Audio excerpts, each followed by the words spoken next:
ఈ SIR form నింపేటప్పుడు ఇది మీ నాన్నగారిది 2002 voter లిస్టులో మీ నాన్న యొక్క వివరాలు ఇక్కడ నింపాలి.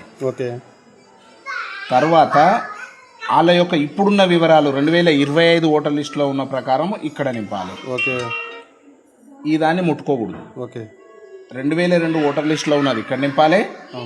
వాళ్ళ వివరాలే 2025లో ఉన్న లోస్టల్ వివరాలు ఇక్కడ నింపాలి.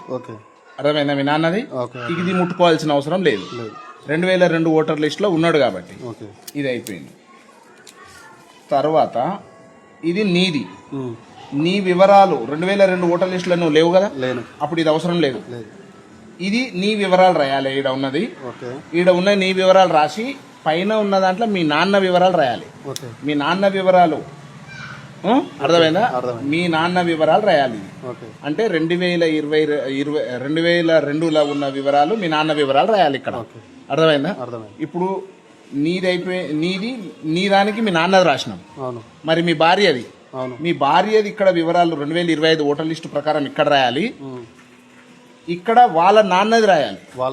వాళ్ళ నాన్నది, వాళ్ళది ఏ ఊరు అయితే ఆ ఊర్లో వాళ్ళ నాన్న వివరాలు తీసుకొని అక్కడ 2002 ఓటర్ లిస్టు ప్రకారం వాళ్ళ నాన్నది ఏ నియోజకవర్గము, ఏ భాగం సంఖ్య ఎంత, వాళ్ళ క్రమ సంఖ్య ఎంత, వాళ్ళ నాన్న వివరాలు ఇక్కడ రాయాలి.